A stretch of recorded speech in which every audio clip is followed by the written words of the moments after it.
Let's keep it real. She was a African American girl at that time, back in the early '80s or late '80s, and it did matter. Color did matter. Sheryl Miller was a little more light skinned than this girl here, easy on the eyes. So it did matter back then. So and that probably played a big part in why she didn't get to do it. And then also she was from Alabama. Right. And then Sheryl Miller is from California, Hollywood, with the big lights and she was a lot brighter. You know what I'm saying? Because they want to say she went to USC and she went to San Diego State. All of that may have played a part of them suppressing Tina, because they might have said, once someone outside of this organization see this young lady play, wow, could that mess up what we have going with Sheryl Miller?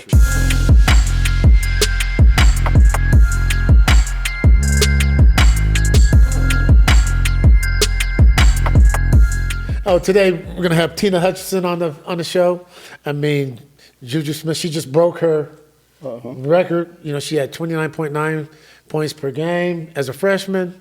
It was broken, and she's never got to tell her story, of her life. And today was an opportunity for us to help get her story out, to make her feel better, to help heal some of those wounds that she has. Right. Because, it just seems like, they made it a competition between her and Sheryl Miller, you know what I mean? And instead of building both of them up, and I can't say anything bad about Sheryl, but she feels the way she feels, and it was an opportunity for us to hear about it today. You know what I mean? And she has her reasons, and like she said, she was broken. She didn't get a chance to play on the '84 Olympic team. I don't think she have a problem with Sheryl Miller. I think she has a problem with the system, the politics of the Olympic Games. That's where the problem is. She feels that it's been so many different scenarios out there about why she missed the Olympics and why she did this or why that happened at this particular time. But it's, as all of us know as professional athletes, it's politics in all of our games. So why is there so much politics in sports? It's got to be money, right? Well, it's money, but it's life. I mean, you look at it. It's politics and everything, right? Everything. She's got a brother, Sheryl Miller, right? So, she's got a brother. He's going to be, an NBA star. There's a story to invest in. Yeah, there's a story to invest in, right? But she had her own story too on that hardwood, though. You can't. But she had her own story. Sheryl Miller had her own story. You're talking about at one time she was the greatest women's basketball player in the world. So you can't take that from her. But at the same time, if you ask myself, James, or Ickey, were we the best ones in our neighborhood? I'd say no. I wasn't. So there's a lot of Tina Hutchinson stories out there, that people don't get to hear, because you got to have some luck on this side too. You know what I mean? Right place, right time. Yeah, and we hate to put it all in there all the time, but the color of the skin do matter. Let's keep it real. She was a African American girl at that time, back in the early '80s or late '80s, and it did matter. Color did matter. Sheryl Miller was a little more light skinned than this girl here, easy on the eyes. So it did matter back then. So and that probably played a big part in why she didn't get to do it. And then also she was from Alabama. Right. And then Sheryl Miller is from California, Hollywood, with the big lights and she was a lot brighter. You know what I'm saying? Because they want to say she went to USC and she went to San Diego State. All of that may have played a part of them suppressing Tina, because they might have said, once someone outside of this organization see this young lady play, wow, could that mess up what we have going with Sheryl Miller? Not putting Sheryl down, that she couldn't play as good as everybody said, but why not allow this young lady from Alabama to have an opportunity to play right along with Sheryl? Hey, you know what? I think we need to try to send, we got a lot of resources in here. What was the lady that she mentioned earlier? That's who we need to be. She's the only one that can answer these questions. We can speculate and insinuate all these different scenarios. But the bottom line is, there's one lady that she felt like held her back. I think that the reason we just said it, we've said it the whole time. It's that some people play ball with the establishment, right? So I think Sheryl Miller, and again, there's nothing against her. She's a person just like everybody else. But that family was the chosen ones at that time. But we just listened to Tina for however long, 45 hours or so, right? Dude, she's a firecracker. She's got a lot of energy. She's got it, and could you imagine her 40 years ago? So if you can't control that. So you're saying the politics of the game was afraid of what she may have done, what she may have said. But it goes back to what we said earlier about them picking our hero. Yeah, they're picking her heels, but too, that shouldn't have kept her from the opportunity that, at all. Right. Now if you want Sheryl to, be the ambassador and lead women's basketball and make that jump, but not to let her have opportunity is probably one of the most rudest things and cruel things you can do to this young lady. Because if you heard her voice, she's been suppressed and broken for the last 40 years. We can hear it in her voice as she was speaking. And that's something that people don't understand that, plays a big part of it. You know what I mean? They're kids, you know what I mean? Yeah. They are kids and things are happening, but But they have to live with this, and they're not taking into consideration that they're breaking down these people. But this goes back to Sheffield. Remember, we had when Gary was on episode 3, right? And he said it so I was a kid at this point, and again, all I remember after that, after I was a small kid into really big memories was Junior Griffey, But he said it. He's like, it was almost like they were picking between us, and then I was just being me and didn't play ball with their thing, with their game, and so then they make Griffey Jr. the face of the league. And again, it doesn't take anything away from Griffey, because Griffey, the dude hit 630 something home runs. Yeah, he's a monster, right? But he's one of the greatest players. But the thing is that they pick the people that they know that they can, they're just gonna keep going down the straight and narrow path. And I know Junior too, but Junior was Junior. Junior, Junior wasn't. Junior did what Junior wanted to do, and he said what Junior. Because he came from a strong family background. So I don't want to say that, but this is the problem I see. We see this table right here. Yeah. There's plenty of seats at this table. How come everyone can't get a seat? That's the problem. Yeah. So why do we have to pick and choose when it comes to us? Let everyone be at the table. That's true. You know what? Don't put us against one another. Well, that's because when back then. So this is. You mean back then? But it's his. Well, I'm saying. Well, what I'm saying. Well, now it's changing. Literally within this last handful of years. I've been saying it for years. It's changing to you, but it's not changing. Some things don't change. How come when it's people that look like us, there's only so many seats? That's what I'm saying. When it comes to sometimes other races, and I'm not playing, but when it comes to other races, there's plenty of seats. But when us, we can only have one of you or two of you, and then the rest aren't chosen at all in some instances, right? Some don't get chosen because we can only have one of these seats for you guys up here. Right. Yeah. And that's what I think. And that's my problem with the Tina story is, don't put her against Sheryl. These are two young kids. 18 years old. Let them go play basketball and represent USA and bring us home the gold medal. But we're going to create a controversy that doesn't need to be created.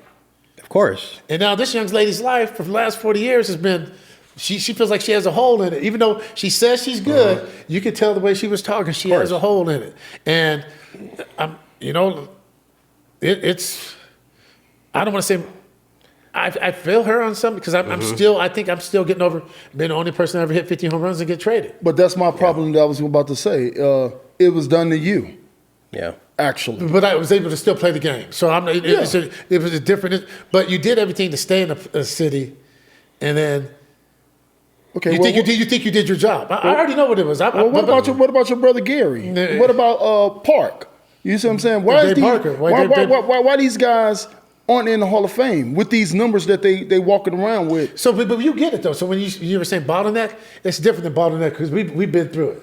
You know what I mean? Right. The NFL, like I said, Dave Parker and Gary Sheffield. They're not in the Hall of Fame. That's a tragedy. It's atrocious. I guess what I was saying is that I think that with younger people, and I'm talking about like millennials and under, they don't watch TV, man. They really don't. Like they do, but they don't. You know, because like, and the numbers prove it.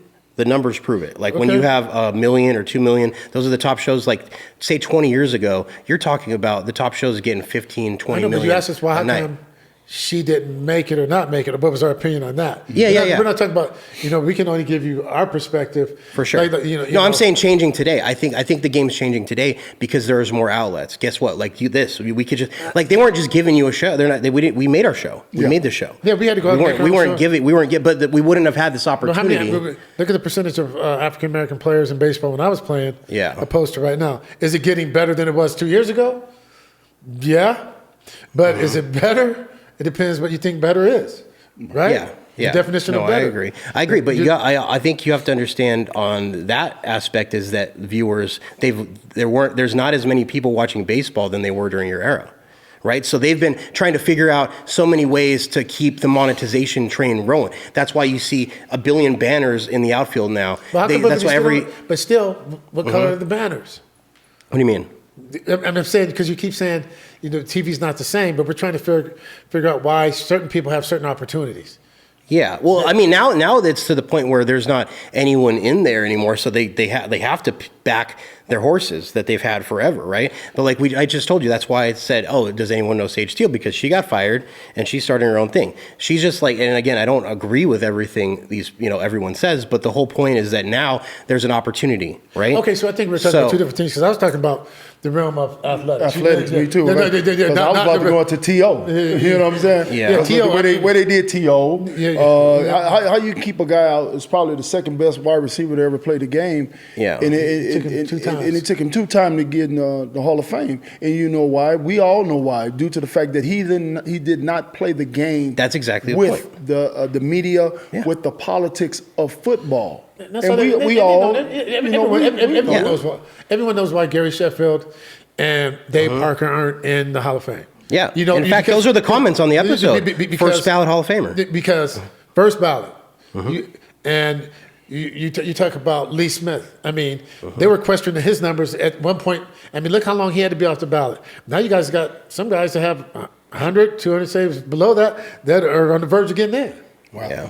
So you tell me what the problem is, because we grow up knowing what to expect. Tina, I feel bad that whoever that lady was found a way for that young woman not to get an opportunity that she deserved to get. And they made it about her and Sheryl, and that could be Tina's interpretation of it also. But they made it about her and Sheryl instead of, they had both of them be out there. If you have the 2 best players in the country, the gold medal's supposed to be bring it home. You said it, Greg, is that we all know those things, right?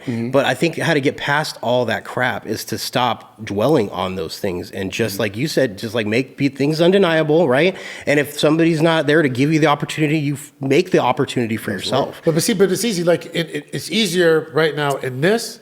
If you have a candidate,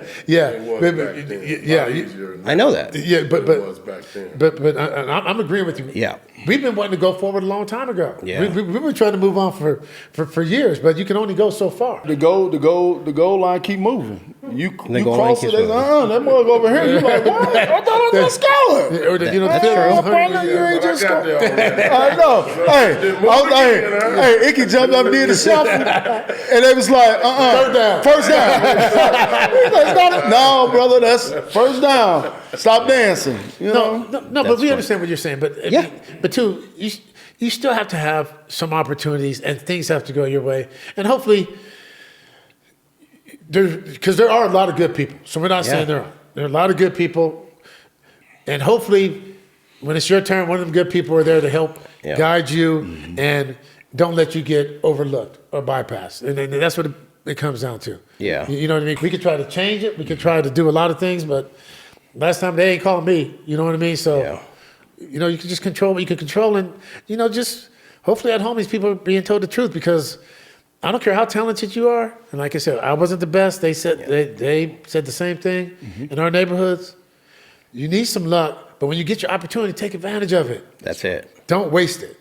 Yeah, don't waste opportunity. Don't waste the opportunity. That's for sure. My grandma said, "Hey, First impression might be the most important, and you might only get one opportunity. You might not get to say, I wish I could do it over.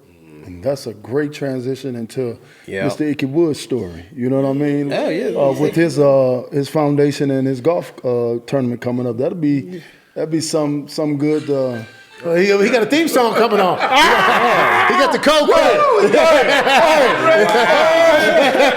He got the cold cut. Oh my God, the cold cut killed me. Yeah, you got the Hey, cold you got cut. me with that one, bro. Honestly, the whole time I'm thinking to myself how you kind of, in some regards, like you played amazing baseball in 90s, and there's a fuckload of kids right now who love baseball who don't even know who he is. You're telling this story Yeah. because you're essentially kind of Him. in a lot of ways, like It's him. That's what I'm saying is, and that's why it feels so good for you to illuminate her story because you have the platform now. It's like you're not much different than Tina Hutchinson. Like you did some badass Right. shit. So there's so many people who just go by the wayside. Well, but every it is, generation. but it is. It's every day. There's so many people, like I said, in our neighborhood that are the best that didn't even get the opportunity.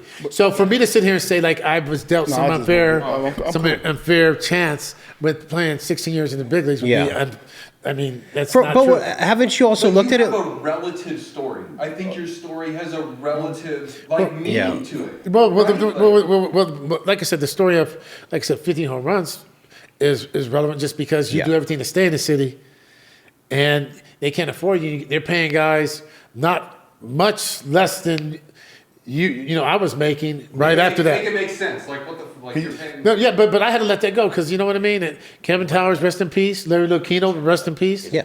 You know what I mean. They're both gone. Maybe they didn't think I was going to do it again. Who knows? Yeah. They made it about the money, but I got a chance to go to Cincinnati Reds and change the facial hair policy. But at the time, would I've liked to stand?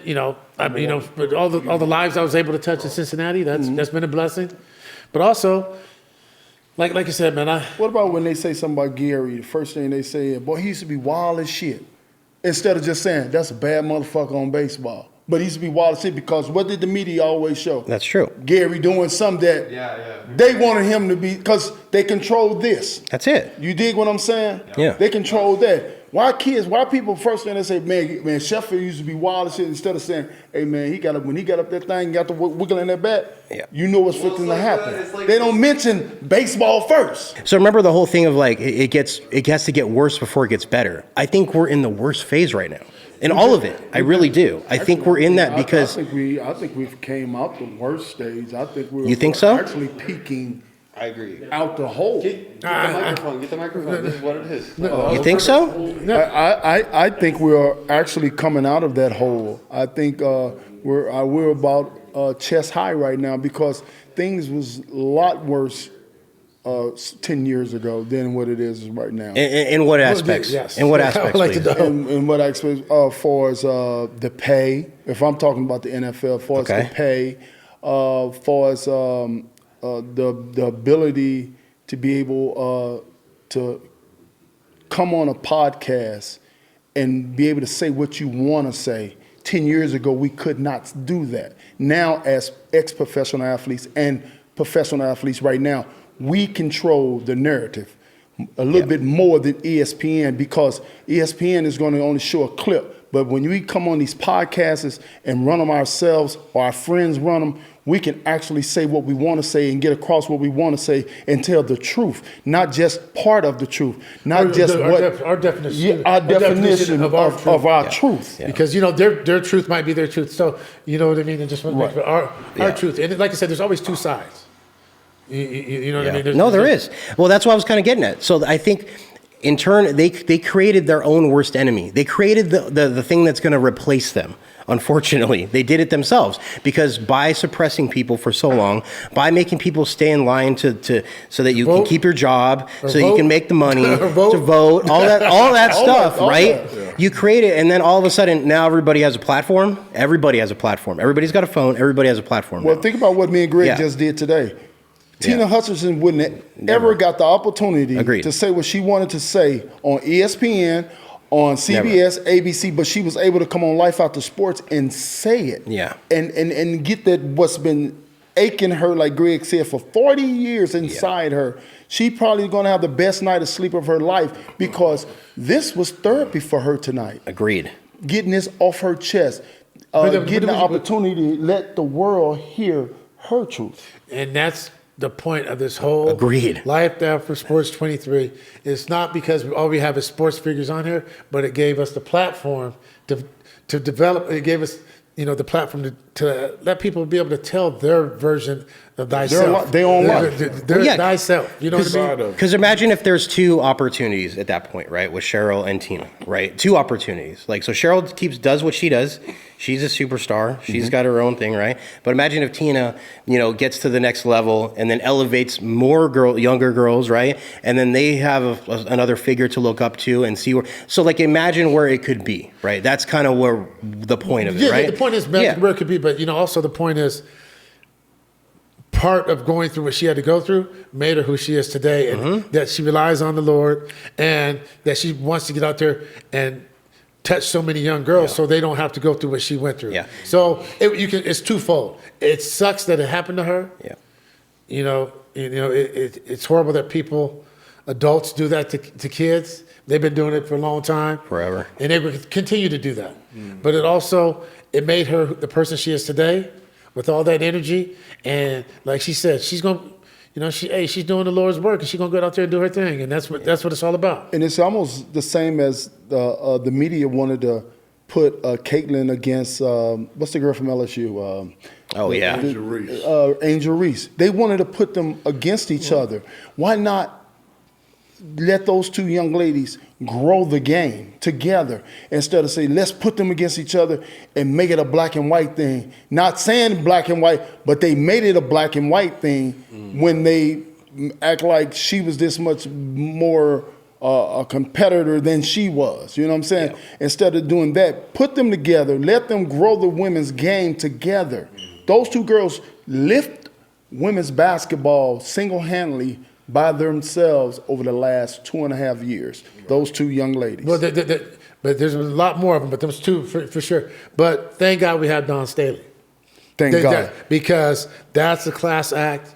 I mean, not only was she player of the year, not only does she, win championships as a player, as a coach, but she does the right thing. Yeah. So I don't care what color you are, but she do the right thing, and she's making a difference. And the first thing she did is say, Caitlin Clark, thank you for elevating our game. That's right. Yeah. First thing she said, thank you for bringing our game to where it is now. Because without you and all these lives you touch, but there's other people that aren't they're that smart, but they're not that thoughtful. Yeah. So, but we have a lot of stuff to work on ourselves. What? For sure. So and that brings me to a point. I like Dawn Staley so much. I know it's a job open down in Kentucky. And I think Dawn Staley would be great to be the first woman in college basketball to be the head coach of a men's team, due to the fact that the way that she handles herself, the way that she's so particular about the way that she coaches the game and the way that she goes about the game. I think she could go to Kentucky and run that man's team. What you think about that? I don't think you're talking about Kentucky still, man. So to me, but we saying things are changing. Then we say things are changing. Things are changing. Then we say they gonna change that much. Not in Kentucky. No. I like your thought process. Your thought process. But do I think she will get that opportunity? No. Maybe not. But for me, I hope she stays where she is and continue to do what she's doing. For me. Because to go down there and be pigeonholed or, into something she can't do and be herself, that's not going to help any of us. You know what I mean? And, But I just thought I think that'd be the perfect opportunity to give someone the opportunity as a young lady or a woman coach to coach at a prestigious school like Kentucky, because you can't get any better than Dawn Staley right now, because she says the right thing, she does the right thing. But that's her truth. That's her truth. I know her from Sacramento. You know what I mean? That's her truth. And I know her from Temple. And she is like you said, a class act. I just hope she continues to do what she's doing, and the women's games continue to grow the way they're growing, because they need people like Dawn Staley. If she leaves, you know what I mean? That's right. They need her. But I like your thought was she had the right stuff to coach them in. But like I said, I'm going to Kentucky. I think she can do it. And I'd like to say another thing, Temple. You guys must be the craziest people in the world to fire Dawn Staley. Wow. No wonder you guys stand right where you are. There's a clip right there. There you go. So I have one more question. No doubt. I have one more question then. So why do you think, you said 2.5 years of the women's sport, and now, we've had records broken this year, not only records in the game, but records, viewership and all that stuff. So why do you guys think that the women's game has grown so much? Streaming. That's it. Right? Social media. There you go. So that's why I say it's changing, because again, 10 years ago, without these things, it doesn't change. Right. You know why? Because I started seeing things pop up in my feed years ago. Oh, and then you see a clip, right? I don't follow women's basketball at all, especially since I had kids. Like I don't follow that. There's just too much stuff to follow. So when I see the clips of these things happening, that makes me want to tune into the game. Because there's clips on your social media, right? Mm-hmm. Again, that's me. I don't have cable. I don't have any of that stuff. So, then. No, I agree with you on that. Right? When you make, I agree why things are changing. But I'm not saying all things aren't changing at a record pace. As far as all the opportunities that people get aren't. Are they good? Are they better? No, I totally agree with you. I don't think the opportunities are there. I think people are taking more. Right. That's what it is. People are like, you know what? I'm not going to get this opportunity. I'm going to start my own thing. We've been in this industry for 20 years and now we're doing a podcast. You know what I mean? Like you tell me. Not just any podcast. Any podcast. I know, right? It's just not any podcast. Well, of course. But the point is that I see more. Watch out. The point is that we see more growth and opportunity in this than the actual industry itself that we've been in. Wow. So doesn't that say a lot? Yes, it does. Because guess what? I see the graphs going. You can't see me right now, the viewers, but viewership and cable's going this way, and viewership in this one's going the other way. So it's like that's where we're at right now. So we're still ground floor. And if it was left up to ESPN and all these other networks, the girls' basketball game wouldn't have grown as much, as fast. It would have continued growing because it was growing at a rapid pace.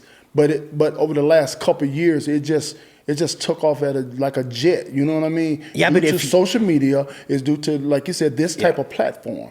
And all these young ladies taking these Snapchats with TikTok and Facebook and Instagram. And now that increased the numbers of people and the number of viewers watching the games. Because if you watched the game last night and you watched the game Sunday, the game Sunday was much more exciting than the men's game last night. But part of it is too, social media has become the recruiter. So all you got to do now is send in a tape or some footage of. That's very true. Now they don't have to make all these trips. They can call you in, where they might not know you before.